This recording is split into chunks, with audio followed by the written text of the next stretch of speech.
छत्रपती शिवाजी महाराजांच्या चित्रपटावरून आता आधीच वाद सुरू आहे आणि त्यात आता मराठी अभिनेता राहुल सोलापूरकर यांनी छत्रपती शिवाजी महाराजांबाबत वादग्रस्त विधान केलेलं आहे।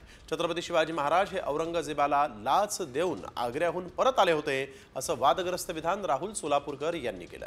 अभिनेते किरण माने यांनी राहुल सोलापूरकर यांचा हा व्हिडिओ शेअर करत त्यांच्यावर सडकून टीका केली आहे। महाराज आग्र्याहून सुटले, मिठाईचे पेटरे काही नव्हते, चक्क लाच देऊन आलेत महाराज आणि त्यासाठी किती हुंडा वटवल्यात याचे सुद्धा पुरावे आहेत। अगदी औरंगजेबाच्या वजीराला आणि त्याच्या बायकोला सुद्धा लाच दिलेली आहे महाराजांनी आणि मोहसिन खान का मोहीन खान नाव आहे बहुतेक त्याचं, त्याच्याकडनं अधिकृत शिक्क्याचे परवाने घेऊन सगळे बाहेर पडले। स्वामी परमानंद 5 हत्ती घेऊन शेवटचे गेले, त्याच्या परवान्याची खूण सुद्धा आहे अजूनही।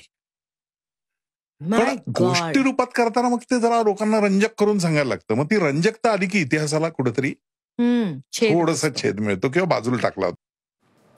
छत्रपती शिवाजी महाराज आग्र्याहून सुटले तेव्हा मिठाईचे पेटारे वगैरे काहीही नव्हते।